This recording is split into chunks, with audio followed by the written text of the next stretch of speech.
हम सभी को महाभारत का युद्ध पता है। इस युद्ध में बड़े बड़े महारथी सम्मिलित हुए थे और उनके पास एक से एक अस्त्र शस्त्र थे।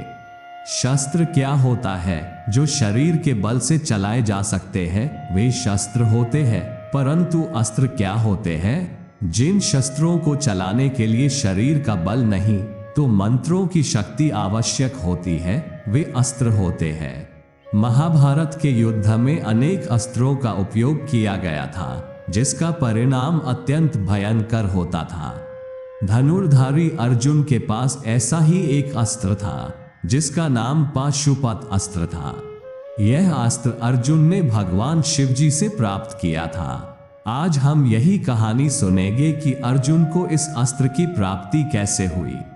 पांडव और कौरवों में युद्ध खेला गया था, जिसमें पांडव अपना सब कुछ हार गए थे, जिस कारण उन्हें 12 वर्ष का वनवास और 1 वर्ष के अज्ञातवास के लिए जाना पड़ा।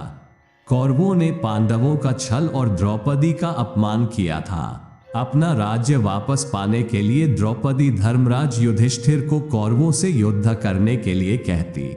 बलवान भीम भी द्रौपदी की बात का पक्ष लेते। इसके बारे में महर्षि व्यास जी ने पांडवों को सलाह दी। व्यास जी ने पांडवों से कहा, भविष्य में यदि युद्ध हुआ तो उसके लिए आपको अभी से शक्ति बढ़ानी आवश्यक है। महर्षि व्यास जी के मार्गदर्शन के अनुसार अर्जुन शस्त्र और अस्त्र प्राप्त करने के लिए निकले। इंद्रदेव को तप से प्रसन्न करने के लिए अर्जुन हिमालय के इंद्रकील पर्वत पर गए। वहां पर उन्होंने अपना तप आरंभ किया। इंद्रदेव ने अर्जुन की परीक्षा लेनी चाहिए। उन्होंने अर्जुन के पास अप्सराओं को भेजा, परंतु अर्जुन की तपस्या भंग नहीं हुई। इसके बाद इंद्रदेव ने एक वृद्ध मुनि का वेश धारण किया। वे अर्जुन के पास गए और बोले, तुम इतनी घोर तपस्या क्यों कर रहे हो? तपस्या से मिलने वाला फल नाशवान है। नाशवान वस्तु को पाने के लिए तपस्या करने की अपेक्षा तुम भगवान के प्राप्ति के लिए तपस्या करो। उस समय अर्जुन ने ब्राह्मण वेशधारी इंद्रदेव को कौरवों के द्वारा किए गए छल एवं अन्याय के बारे में बताया। अर्जुन ने कहा, मुनिवर, शत्रु से प्रतिशोध लेना अनिवार्य है। अन्याय का प्रतिकार करना यह सामाजिक कर्तव्य का पालन है। इसलिए मैं तपस्या कर रहा हूँ। अर्जुन की बातें सुनकर इंद्रदेव अपने मूल रूप में प्रकट हो गए और उन्होंने अर्जुन को शिवजी की तपस्या करने के लिए बताया। अर्जुन फिर से घोर तपस्या में लीन हो गए। जटा, वल्कल और मृग चर्म, साथ में गांडीव धनुष धारण किए तपस्वी जैसे अर्जुन का वेश हो गया था। इंद्रनील पर रहने वालों को अर्जुन अपरिचित थे।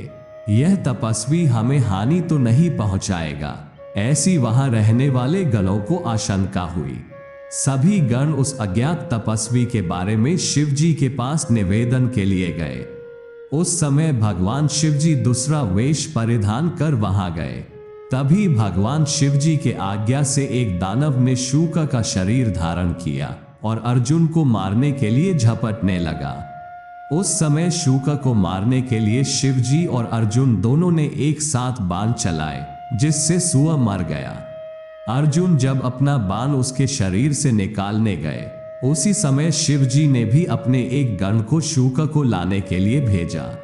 अर्जुन गण दोनों शूक पर अधिकार बताने लगे, जिस कारण विवाद खड़ा हो गया। अंत में अर्जुन और शिवजी के बीच युद्ध आरंभ हो गया। अर्जुन गणों की सेना के ऊपर बाणों की वर्षा करने लगे, परंतु शिवजी के साथ हुए युद्ध में परास्त हो गए। अर्जुन ने सेनापति का रूप धारण किए शिवजी को समर्पण किया। उस समय शिवजी अर्जुन पर प्रसन्न होकर मूल रूप में प्रकट हुए और अर्जुन को वर मांगने के लिए कहा। तब अर्जुन ने उनसे पाशुपत अस्त्र की इच्छा प्रकट की। उस समय भगवान शिवजी ने अर्जुन को पाशुपत अस्त्र प्रदान किया और उसका प्रशिक्षण भी दिया। पाशुपत अस्त्र अत्यंत विध्वंसक होता है। यह अस्त्र केवल भगवान शिवजी, मां काली और आदिशक्ति के पास ही है। मन के केवल विचार से यह अस्त्र छोड़ा जाता है। इसी पाशुपत अस्त्र से अर्जुन ने जयद्रथ का वध किया था।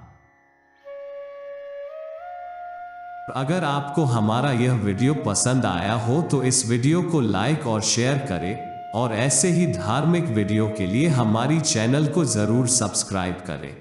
धन्यवाद।